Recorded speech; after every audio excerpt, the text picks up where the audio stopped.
Proudly brought to you by National Mini Storage. It's New Zealand's favourite and most extreme fishing show, Screaming Reels.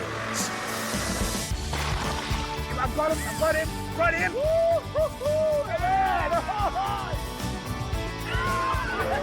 There's a bit of weight on him, mate. There's a bit of weight on him. Oh, yeah! Oh, the water, look at that! Extreme fishermen Jason Hoyt and Lee Hart are 1,500 kilometres out of their jurisdiction, fishing the tropical waters of Fiji. They are hot on the trail of the big snapper and the big kingies that eluded them for the past 6 weeks in New Zealand. Well, g'day. Welcome to the final episode of Screaming Reels, and it's been one hell of a series, Jace. And could we just thank Grab a Seat for getting us here in the first place? Here we are, the beautiful tropical Fijian waters. Yeah, mate, when it comes to fishing, this is the mecca of fishing, really, isn't it? It's going to be a pretty exciting show, so you better strap in for Screaming Reels.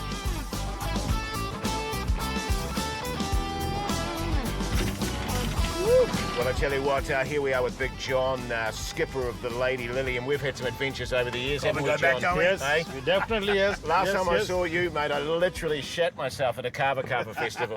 Yeah. And I tell you what, John, we're kind of guests here. This is your world, this is your waters. The boys know that local knowledge is everything, and they're prepared to let the local skipper, Big John, call the shots. What's the plan? Our plan is to head out there and get some nice fish, which is my yellowfin tuna. Each sea mount's about 1,000 meters in between. You wouldn't Cool, get cool. your yellowfin tuna in 5,000 metres, would you? Yes, You'd definitely. more want the 150 You're metres. going to run the deeper waters, eh? We need to be in deeper waters because there's a current there. Don't take this the wrong way, Sensitive. John. You've been here before, though, haven't you? I mean, Yes. Okay. I've been fished here several times. So Okay. Well, we have to take a word for that, I suppose. I mean, I often that. find the wahoo tend to like the mid current. do you? Yeah, the mid current as They opposed move to a the lot. front They line. move a lot. You know, they're Well, they're passing through. Yeah. Well, they're passing yeah, through. they're passing through. Because There's they- 3 currents. Yeah. Yeah. And as you know, Jace, the wahoo will be coming down from Alaska this time of year, I suppose. They spend a few weeks in Hawaii acclimatising to these conditions. Yeah. They'll come down the South American coast, spend a little bit of time in Bolivia, I believe, for a few weeks. And then as they come around, What do you mean? What do you mean, Bolivia? As they come down on their acclimatisation this time of year, of course. That's landlocked, isn't it? What? Bolivia. It's mean? landlocked. Oh, Bolivia is. Yeah. Bolivia is, yeah. But what I'm saying is they'll come down, probably spend a bit of time in Chile, maybe Argentina, right on the coast there. Then they'll come through, join that Philippine water current that you mentioned, I think you mentioned, John. And then we'll have a real conglomeration of fish coming through here, almost like a big, how'd you describe it? Almost like a fish expo. Or a sort of aqua nest. A what? An aqua nest. When the fish are breeding. And, Oh, yeah, when they're breeding. Okay, that's... So let's go and hunt them down. Let's do it, Big John. Let's get it on. The boys get straight into the fishing. Well, here we are, just near Sarevi's shaft. Here, this beautiful reef here. And we're just, oh, fish on! Oh, you're on, mate, you're on. Fish on. Lee's reel starts screaming. On everything. Let him run. You need the gap. Just keep the line taut. Oh, yeah, here we go. let her run. Tide's turning. Big John with the gap, mate. Yeah. Ah, jeez. Things are looking promising as it only takes 7 minutes for Lee to lose his first fish. That is a series record. Well, I'll tell you what, that's a very good example there of reef fishing, how it can go wrong so quick. If you don't play it well, you're going to lose it, aren't you? But anyway, there's plenty more fish out here, we know that. Feeling pretty good about this today, Jace. Yeah, mate. Very, very positive. Yeah. It's all action today, I got a feeling. The boys are excited and imagine their catch going straight into the smoker. Well, that's the stuff we're targeting today. My bit of sailfish would be nice, wouldn't it? Yep. Take it back to Joe Alley there and he can use some sashimi. Yeah. And straight in the smoker, maybe. Beautiful. Yeah, beautiful, mate. Smoke will be the Well, you go. don't put sashimi in the smoker. Pardon? Well, then it wouldn't be sashimi. No, let's be honest, I don't do a lot of smoking. I actually vape a lot of my fish now anyway, I don't actually Right, smoke do you? it. It's more of a cleaner way of getting that smoky goodness. So you put them in the actual tube, do you? I've got a Shimano vapor, Oh, okay. but it's all the rage now. Well, look, you can vape half a fillet. and sashimi the rest, bit of coconut milk. Why don't you boys do the Fijian way? What's the Fijian way, John? A raw fish marinated in lemon juice with the fresh coconut cream. Yeah. With bell pepper and coriander on top. I bet you guys will be just mouth-watering there. Sounds good on paper, John. We've got to catch a fish first, so before we can do that. So That's the game. yeah, that's still very well having fish recipes, but until you got the fish to go with it, it's just a recipe in many ways. Yeah. After 3 more hours of sustainable fishing, the boys decide to call it a day. Lee and Jace believe there's more to life than fishing and take time to talk about some of their charity work. I mean, funny foundations do charity work and stuff, isn't it? You know, I used to fund, a kid in Africa years ago, Nimby, I think his name was, and Nimby. I'll tell you what though, 40 years later, you try and borrow some cash off him, doesn't want to borrow it. Yeah, you know? I know what you're saying. What comes round goes round, yeah, whatever, you know what I mean? Lee is no stranger to working in tropical conditions. In the early 2000s, he headed up a relocation program for endangered tortoises.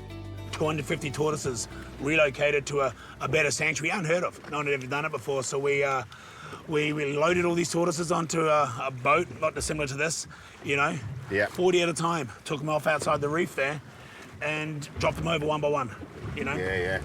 to I think it's probably about, 80 metres of water. Beautiful water there too, isn't it? Beautiful water, Pristine. yeah. But unfortunately, they were sort of land-based tortoises. I mean, they couldn't actually swim anyway, so they all drowned. Oh, right. To be honest, these were actually high-altitude tortoises. They spend most of the time up about 8,000 feet, eating eucalyptus leaves and that kind of stuff, and they were very unfamiliar with the sea. And we killed 150 tortoises before we realised what was happening, but we raised awareness. Yeah, well, I was going to say, your heart was in the right place, wasn't it? It is. We did a lot of good for the tortoise species, well, not particularly those ones. Actually, I think they're still endangered, but my point there is we were trying to make a difference. Yeah. Tell you what though, Jace, you're no stranger to these parts as a fisherman back in your heyday of fishing. Yeah, for sure, mate. Set up a few foundations and stuff, a bit of charity work, and they used to call me Bakulali. Okay. Yeah. What does that mean? Sea snake. Sea snake, nice. Meaty. Why'd they call you that? Well, because they had a big cock. Massive. Beautiful out here, isn't it? Yeah, sure is, mate. Coming up, more Screaming Reels action.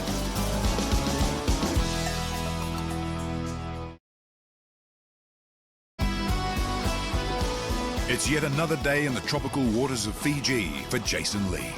In an effort to catch a local fish, the boys are resorting to a more traditional handline technique. Got the Rapala on there, as I say, or a Cincinnati cat flap.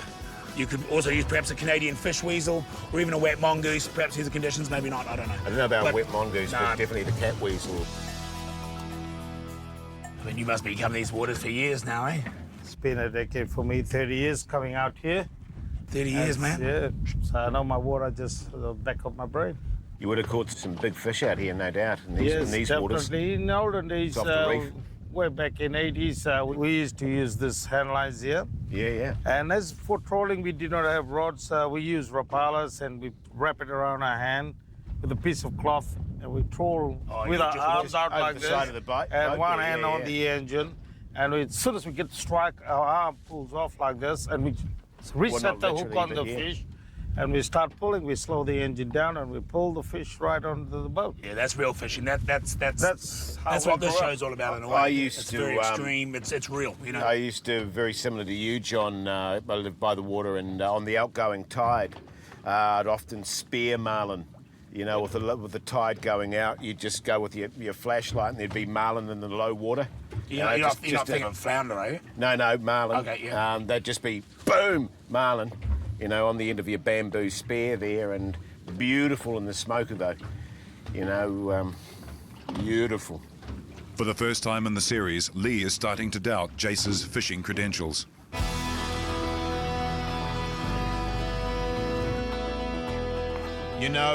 The thing about fishing in tropical waters is that Jason, pizza's ready. Didn't have the pepperoni on this one, but The ability to adapt is important for fishermen. So Jason Lee try their luck on a party pontoon called Cloud 9. They've got anchovies on it. and you don't like anchovies? No, I hate anchovies.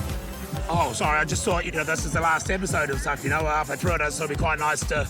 It's our last chance to feature some fish at all, if you know what I mean. So I got them to put some anchovies on there, but I can get them to take them off. I can scrape them off. You sure? At this stage in the series, they have nothing to lose.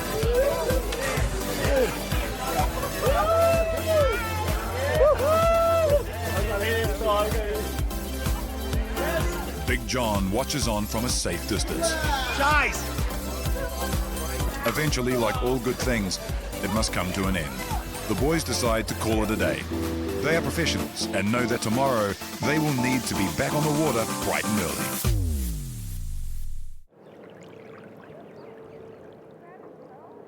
It's 10:30 and still no sign of extreme fishermen Jace and Lee.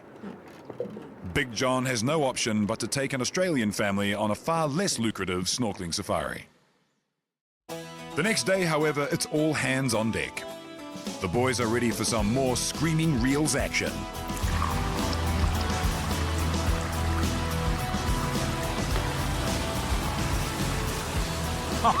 You caught me out there. Look, yeah, just doing wheeze, to be honest. Watertight bag there. You don't want to start going off over the side like you might do back in New Zealand, a normal fishing environment, deep water. No, these reefs are very pristine, very delicate. Urea and urine can actually affect them. It's amazing to think that, and all the life living around. It's what we do. We like to do a bit of urine in a waterproof bag like this, and when we're back on closer to land, maybe dump it in the deeper water, or perhaps back in the tank. As I say, you've got to think about the environment. You're having a good time in the water. Just think about what you're doing. Having missed a day, the boys are feeling fish pressure and are keen to get stuck into it. Yeah, it's been great, I suppose, with this opportunity to get over here to the islands to do some fishing. Two things we love, TV and fishing. Got to thank Gramercy once again for getting us up here and the crew and stuff. Beautiful, absolutely beautiful. And a chance to target those more tropical fish, different species that even Jason and I aren't that familiar with, Some really, a lot of them have different names. Same fish, different names. So it's all kind of, just saying, Jason, it's been a great opportunity up here. We're taking a lot of the fish that we're not so familiar with, Yeah, absolutely. Yeah, well, let's get into it. Beautiful. Later up, Big John. To catch a fish, you need to know what you're targeting. So Lee has taken a very hands-on approach. Well, time to step it up again once again, Jace. GoPro technology. It's the latest. We use it on screaming reels. Probably the first people to start using on a fishing show. Groundbreaking, mate, groundbreaking. Certainly is, and I wouldn't be surprised if you see all the surfers, all sorts of people start to use this sort of thing after they see what we're going to do with it. Basically, rather than a fish finder, which can be unreliable, especially in these kind of changing depths all the time, hands-on. I'm going to head down under the water with a mask upon my face. I will enter the marine environment and pretty much do a fish stock take or an inventory in a way for Jace. Give us an idea what we're going to be targeting up here. Beautiful. Speaking of GoPros, Jace, do you still film your sex and stuff? Oh, yeah. Put it on the forehead there. Oh, yeah. I use the GoPros here. Yeah. And very much like a third umpire. You know how they're doing that in the cricket now? Yeah. You just stick it on there and you get, great stuff. Okay, yeah. Get new angles. You can pop up around the back there. Hey, Oh, what are yeah, you doing yeah. there? It's just me. Yeah. But I actually use the drones now as well when I'm making love with my wife. Pretty good technology nowadays. Obviously, I don't use it in the house, indoors or anything. Low It's ceiling, when we're in the backyard making love that I'll be using the drone. So it's great. You can get those beautiful shots coming in, establishing what's going on or getting out there. So what are you making love in the back lawn? How do you? So you're controlling the drone? No, you're not controlling it. You can't control it and make love, if you know what I mean. You'd have to be a pretty damn good drone pilot or a bloody good love maker to be doing that. No. I'll just be down there. There'll be the drone operator. Will be operating the drone. Gotcha. I see what you're saying. I mean, if you wanted to fly the drone as well, then that's fine. Just the drone operator would have to be making love. That's all. So you can operate it, and you have to get the drone guy to make love to your wife then. But that's kind of defeating the purpose of what you're probably trying to do. Yeah. But anyway, we digress. As I say, with a mask upon my face, I'll be entering the water and doing a fish stock take. For those that are interested, I'll be entering the water backwards. I've been trained by someone who trained the Special Forces, and SAS. SAS. No, these are special needs. Okay, these guys are mainly kids, to be honest. They sort of sew buttons onto berets, that kind of stuff. But, Nice. A great team. Anyway, I'll be entering the water and doing the fish stock take.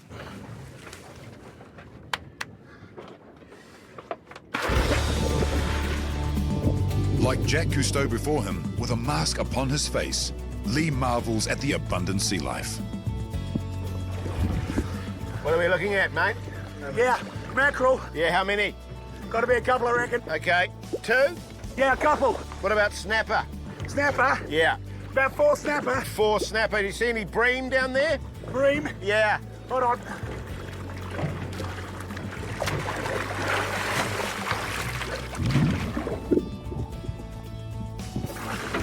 Nah. No bream? Okay. So we got 2 mackerel, 4 snapper. Do you see any wahoo? Gotta be honest, I saw a wahoo, 1 wahoo? but I think it's just passing through. Right, okay. He's not sticking around. Just the one passing through, okay. So a wahoo passing through, 2 mackerel. Actually saw a squid down there. What? Squid? Yeah. Okay. What about sea trouts? Sea trout. Yeah. Yeah, a couple. What colour? Oh, hold on.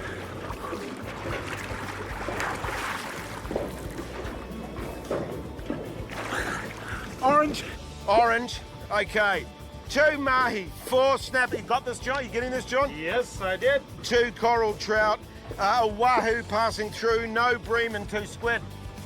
You got that? Right, let's roll. Bring it in, mate. Let's get the lines in, eh? Woohoo!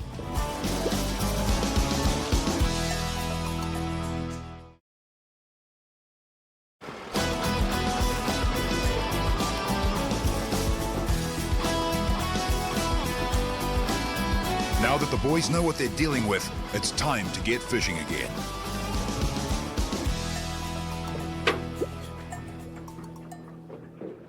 Jeez, I tell you what, I'm getting a hammering here at the moment. Well, they're hungry. The fish are Yeah, hungry yeah, this time of very day. much. Speaking of Yeah, hungry, how's that diet of yours going? Oh, the dehydrated one? Yeah. Yeah, no, good. So how's it working? So basically, what you snort your food, don't you? Yeah, but what you can do these days, apparently, is you can dehydrate your food. Right. Got Okay. a dehydrating yeah. machine and... And you'll snort it up your you'll nose. snort it. Yeah. Okay. Breakfast, lunch, dinner. So like a roast dinner, for example. Well, a roast French dinner, you know, which is usually about 10 lines. Okay. But if you're going to have a gravy, probably 11 lines. 11 lines with the gravy. With a gravy, yeah. But 11 gravy lines. powder's already sort of dehydrated anyway. Do you mix up the gravy then dehydrate it, or Well, just there's no need. chili con carne, something like that though? It'll be spicy. Yeah, well, that's part of the problem, actually. You have a really hot, red Thai chicken curry. Oh, a spicy one. Yeah, a really hot, Have spicy you found yourself one. going sort of more mild now that you're Well, inhaling your food? Absolutely, because it was wrecking my septum. Okay. You know, and I went to the doctor and he said to me, you know, that I was actually suffering from a deteriorating septum. You both thought, hey, Jace, you're back on the coke, You're back on the lines. Yeah, he yeah. said, And I "No, said, no, no, just- it's just a Thai red curry. Yeah. Macaroni cheese. Straight up the nose? Beautiful up the nose, Beautiful, macaroni cheese. Beautiful, mate. Okay. Yeah, I'm sort of back on the old shelving diet.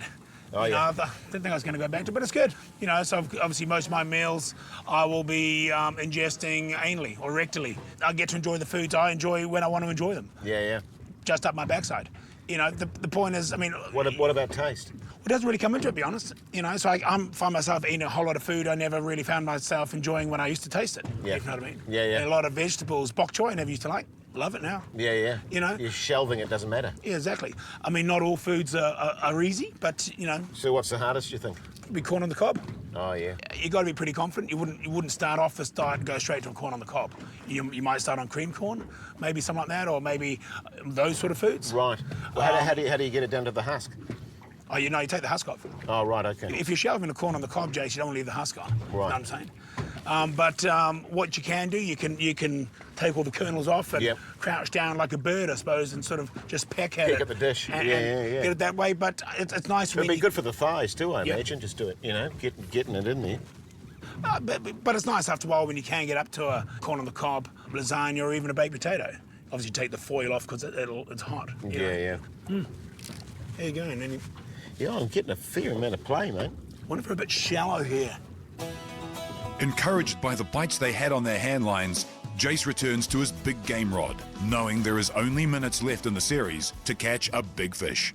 It's a play that pulls off. Oh, here we go. yeah. Fish on. Oh, Come on, what I'm talking about.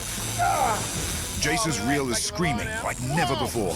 We've got some serious weight on here. I reckon 120 Jigging. kg. Oh, that's a good fish. Oh, boy. I knew this would happen in Fiji. Oh, woo-hoo-hoo. But the fish is putting up a good fight and only needs to get to the safety of the reef, and Jace will be in big trouble. She's playing you. Yeah, she's playing playing you. me, mate. Taking me down to the reef. Keep it away from the There reef. we go.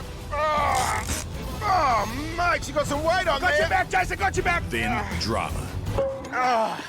In the nick of time, Lee cuts Jace loose, preventing a sure Oh, debacle. good work, mate. Good work. No worries, mate. It's taken me right down Yeah, to it was, the... man. It was going to take you right in there. Good fisherman always knows when to cut one loose, and on that one, we really needed to go. I think she was going down to that reef, was Playing me, mate. playing She you was big totally time. But playing me. anyway, good job, mate. Good Yeah, job. buzz, eh? Put that on the show. Buzz. What a buzz. Woo! Oh, yeah. Let's call it a day, eh? The boys are pleased the series has finished on such a high and have time to reflect on the series itself.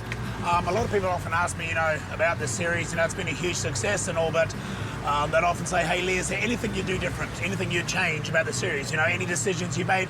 And to be frankly honest, no, probably not.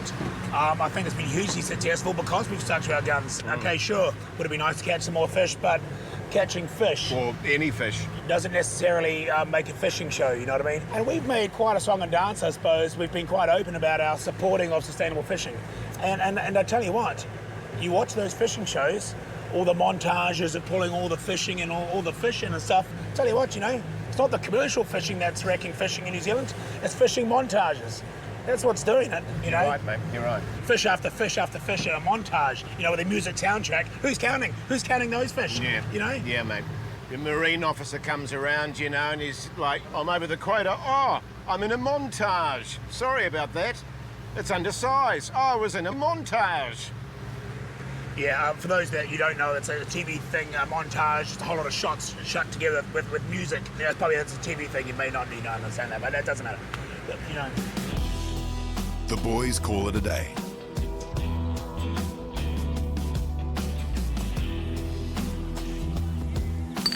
Cheers, mate. Whew, well, there you go.